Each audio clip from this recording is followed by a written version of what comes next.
বিয়ের পরের দিন আমার মা আমার স্ত্রীকে শুনিয়ে শুনিয়ে বলছিল, মানুষের মুখে শুনছিলাম আমার বিয়ে নাকি অনেক বড় মনের মানুষ। এখন তো দেখতেছি বড় মন না ছাই। আমার এক বলদ ছেলে পাইয়া মায়াটা ফিরি ফিরি পার করে দিল। আমার স্ত্রী কথাগুলো শুনে ফ্যাল ফ্যাল করে তাকিয়ে আছে মায়ের দিকে। সে হয়তো বুঝতে পারছে না বিয়ের পর দিনই তাকে এসব কথা শুনতে হবে। আমি মায়ের কথাগুলো শুনে একটু অবাক হইনি, কারণ আমি জানতাম এই কথাগুলো মা একদিন না একদিন বলবেই।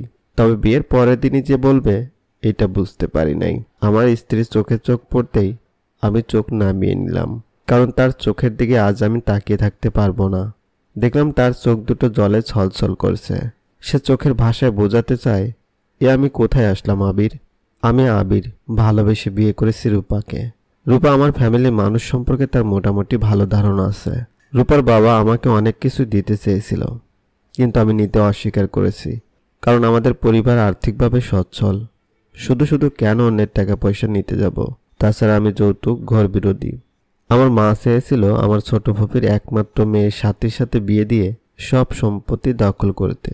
যেহেতু আমার ছোট ফুপার কোনো ছেলে সন্তান ছিল না, তাই সব সম্পত্তির মালিক মেয়ে সাথী হতো। তাই মা কোনো ক্রমে চাইছিল না সাথীকে ছাড়া আমি অন্য কোথাও বিয়ে করি। সাথীকে বিয়ে করার জন্য আমাকে অনেক পীড়াপিড়ি করেও যখন রাজি করাতে পারেনি, মা তখন দমে গেলেন। মা তখন বড্ড অভিমান করে বলেন, আমি বুঝতে পারছি তোর অন্য কোথাও মেয়ে পছন্দ আছে, না হলে সাথীকে বিয়ে করতে এতদিন রাজি হয়ে যাইতি। তাহলে তোর যে মেয়েকে পছন্দ তাকে বিয়ে কর। আমি তখন অবাক হয়ে যাই, মা এত তাড়াতাড়ি মেনে নেবে আমি ভাবতেই পারিনি। পরে বুঝতে পারি নানা মাকে অনুরোধ করে বলেছিল মৃত্যুর আগে যেন আমার বড় নাতির বিয়েটা দেখে যেতে পারি। বিকালের দিকে শ্বশুরবাড়ি যাওয়ার সময় মায়ের আরেক দফা বকবকানি শুরু হলো। অবশ্য পরে নানা এসে ধমক দিয়ে থামিয়েছে। ভালোবেসে বিয়ে করে আমি পড়েছিলাম মহাবিপদে। দিন দিন মায়ের অত্যাচার যেন বেড়ে যাচ্ছিল আমার আর রূপার প্রতি। আমাদের প্রতি মায়ের খারাপ ব্যবহার দেখে দেখে ছোট ভাই বোনগুলোও যেন আমাকে আর সম্মান করতো না। আমার কথার কোনো মূল্য ছিল না ওদের কাছে। রূপাকে দেখতাম সারাদিন চুপচাপ থেকে, রাতে আমার বুক ভেজাতো ওর চোখের জলে। এভাবে রূপার কষ্ট যেন আমার আর সহ্য হচ্ছিল না। একদিন সিদ্ধান্ত নিলাম, না আর না, এভাবে এ বাসায় থাকা সম্ভব না। রূপাকে আমার শ্বশুরবাড়ি রেখে আমি চলে আসলাম ঢাকা। ঢাকা এসে পড়ে গেলাম আর এক বিপদে। 2 মাস হয়ে গেল কোনোভাবে একটি চাকরি জোগাড় করতে পারছি না। বাসা থেকে 10,000 টাকা নিয়ে আসছিলাম, ধীরে ধীরে টাকা শেষ হচ্ছে, তবু একটি চাকরি কপালে জুড়ছে না। একদিন রাতে আমার স্ত্রীকে ফোন করে বললাম, দেখো অনেক তো চেষ্টা করলাম, একটা চাকরি জোগাড় করতে পারলাম না, আমি বাসায় চলে আসি। এদিকে যা টাকা নিয়ে আসছিলাম সব শেষ। আমার স্ত্রী রূপা তখন বলল, এত টেনশন করো না তো, একটা ব্যবস্থা হবেই। আমি বিকাশে 5,000 টাকা দিয়েছি, এটা দিয়ে চলো আপাতত। আরও কিছু কথা বলে তখন ফোন রেখে দেয়। চিন্তা করতে থাকি কি করা যায়, এভাবে কি হেরে যাব? তখন হঠাৎ মনে হলো আমি গার্মেন্টসে চাকরি নিব। আমি যে গ্রামে ছোট ভাইয়ের মেসে উঠেছি ও একটা গার্মেন্টসে চাকরি করে। বললাম, ছোট ভাই, অনেক তো চাকরির পিছনে ঘুরলাম, কিছুই হলো না, ভাবছি গার্মেন্টসে ঢুকবো, তুমি একটা ব্যবস্থা করো। ও বলল, ভাইয়া আমি তো বড় কোনো পোস্টে জব করি না, আমি জব করি ওয়ার্কার পোস্টে, কোয়ালিটি সেকশনে। আপনি করতে চাইলে এই জবটা বসকে বলে দিয়ে দিতে পারবো। আমি বললাম, যে পোস্টেই হোক আমি করব, তুমি ব্যবস্থা করো। পরের দিন মাসের 8 তারিখ একটি কোম্পানি গেটে দাঁড়িয়ে আছে। শুধু আমি একা না, দেখলাম অনেক লোক। কিছু লোকের বেশভূষা দেখে বুঝলাম তারাও আমার মতো উচ্চশিক্ষিত। প্রয়োজনের তাগিদে আজ কোম্পানি ঘেটে দাঁড়িয়ে আছে। কিছুক্ষণ পরে আমার নাম ধরে ডাকা হলো। আমি হাত তুললাম। বলল, আপনি কি সুমনের লোক? আমি হ্যাঁ বলতেই বলল, আমার সাথে আসুন। দেখলাম ওনার সাথে আরো 8 থেকে 10 জন পিছু পিছু যাচ্ছে। তখন আমার মনের ভিতরে কেমন যেন একটা ভয়ের উপস্থিতি টের পেলাম। হয়তো এ চাকরিটাও হবে না, এই আশঙ্কায় আমার ধারণাকে বুড়ো আঙ্গুলি দেখিয়ে জবটা আমার হয়ে গেল। কাজটা ছিল কাপড় চেক করা, মানে কাপড়ের রিজেকশন আছে কিনা দেখা। যদিও কাজটা খুব কষ্টকর ছিল না, কিন্তু প্রথম অবস্থায় আমার অনেক খারাপ লাগতো। রাতে ঘুম হতো না পায়ের ব্যথায়, কারণ সারাদিন দাঁড়িয়ে থাকতে থাকতে পাটা অনেক ব্যথা করতো। রাতে বিছানায় শুয়ে কান্না করতাম। আমি কি পরিবার থেকে এসে কি কাজ করেছি। আমাদের বাড়িতে 2 জন কাজের ছেলে ছিল, তাই আমরা কোনো ভাই বোন কোনো কাজ করতাম না। মাঝে মাঝে মনে হতো সব ফেলে বাড়ি চলে যাই। পরক্ষণেই ভাবতাম, না, যে মা বাবা একটাবার ফোন দিয়ে খোঁজ নিল না, সে বাড়িতে আর এই অবস্থায় যাব না।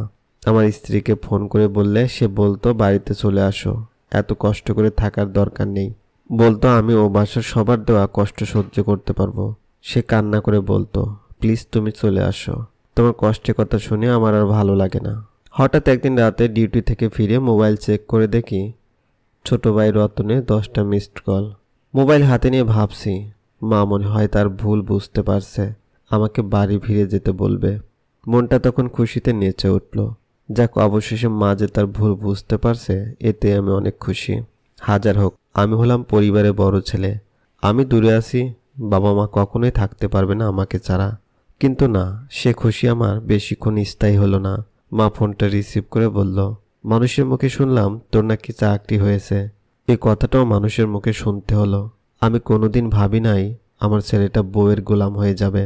যাই হোক, চাকরি হওয়ার কথা বলিস নাই, আমি কিছু মনে করি নাই। তা চাকরি করে কি শুধু শ্বশুরবাড়ির লোকেরই পেট ভরবি নাকি আমাদেরও কিছু দিবি? মায়ের কথাগুলো শুনে আমি স্তব্ধ। আমি কিছু বলতে পারলাম না। তখন ফোনটা কেটে দেই, কারণ আমার চোখের পানি নাকের পানি দিয়ে একাকার অবস্থা। অনেকেই বলবেন পুরুষ মানুষও কান্না করে। হ্যাঁ করে, যদি কষ্টটা পায় আপন মানুষদের থেকে। এভাবে কেটে যায় 1 বছর। 2 মাস পর পর শ্বশুর বাড়ি যাই স্ত্রীকে দেখতে। শ্বশুর বাড়ি যাওয়ার পথে আমাদের বাড়ি দেখা যায়। আমাদের বাড়িটা যখন দেখি বুকের ভিতর স্যাঁত করে ওঠে। কত স্মৃতি এই বাড়ি ঘিরে, চোখটা টলমল করে জ্বলে। একদিন স্ত্রীর সাথে আলাপ করলাম, এভাবে আর কতদিন চলবে? যা বেতন পাই তা খরচ হয়ে যায়। এই অবস্থায় তোমাকেও কাছে নিয়ে আসতে পারছি না। আমার স্ত্রী সান্ত্বনা দিল, ধৈর্য ধরো, একদিন সব ঠিক হয়ে যাবে। রূপার সাথে কথা বলে দুপুরে খাবার খেতে বসবো এমন সময় ফোনে একটা মেসেজ আসলো। আমি তেমন গুরুত্ব না দিয়ে খেতে বসলাম, কারণ দুপুরে 1টা থেকে 2টা পর্যন্ত লাঞ্চ টাইম। এই সময়ের মধ্যে খেয়ে আবার অফিসে যেতে হবে। খেয়ে উঠে ফোনটা হাতে নিয়ে দেখি গত মাসে যে বিডি জবসে একটা কোম্পানিতে অ্যাডমিন অফিসার পোস্টে আবেদন করেছি তারা আমাকে ইন্টারভিউর জন্য ডেকেছে। সেখানে জবটা আমার হয়ে যায়। বস আমার কাজে খুশি হয়ে পরের বছর প্রমোশন দিয়ে অ্যাসিস্ট্যান্ট ম্যানেজার করে। এরপর আমাকে আর পিছনে তাকাতে হয়নি। আস্তে আস্তে প্রমোশন পেয়ে পেয়ে আমি আজ একটি কোম্পানির নির্বাহী পরিচালক।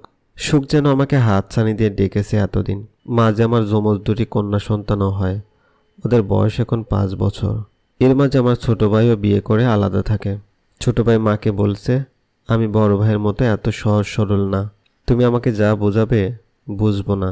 আমি জানি বড় ভাবির কোনো দোষ ছিল না, তারপরও তুমি তাকে বাড়ি ছাড়তে বাধ্য করেছো।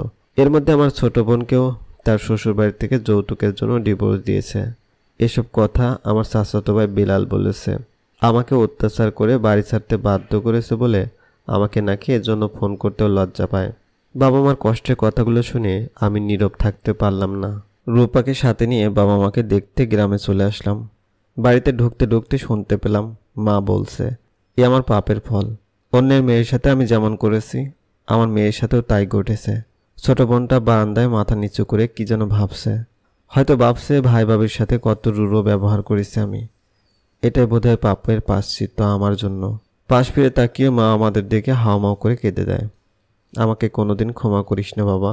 রূপাকেও জড়িয়ে ধরে কেঁদে ওঠে, বৌমা তোমরা আমাকে কোনোদিন ক্ষমা করো না, আমার পাপের প্রায়শ্চিত্ত করা উচিত। আমি মাকে তেমন কিছুই বললাম না, শুধু মাকে জড়িয়ে ধরে বললাম মা আমাদেরকে কি এখানে দাঁড় করিয়ে রাখবে, ঘরে নিবা না? মা আমার কথা শুনে চোখের জল আঁচলে মুছে বলল চল বাবা ঘরে চল। খেয়াল করলাম ছোট বোনটার লজ্জায় কাছে আসছে না, কিন্তু দেখলাম ওর মুখে হাসি ফুটে উঠেছে। আমি ডাক দিলাম কিরে কাছে আসবি না, ভাতিজি দুটোকে কোলে নিবি না? আমার কথা শুনে বারান্দায় থেকে দৌড়ে এসে আমার 2 রাজকন্যাকে কোলে নিতে চাইল, কিন্তু কেউই ওর কাছে গেল না। হয়তো প্রথম দেখছে তাই। আমি আমার ছোট বোনটার অন্য এক জায়গায় আবার বিয়ে দিলাম। আমার বাবা মাকে এখন ঢাকায় আমার কাছে নিয়ে আসছি। এখন সবাই খুব ভালো মন্দ বোঝে। এই ভালোটা যদি তখন বুঝতো, একদিন সবাই বোঝে, কিন্তু সময় মতো না। তবুও ভালো থাকুক সকল বাবা মা, সবাইকে একসাথে নিয়ে ভালো থাকুক।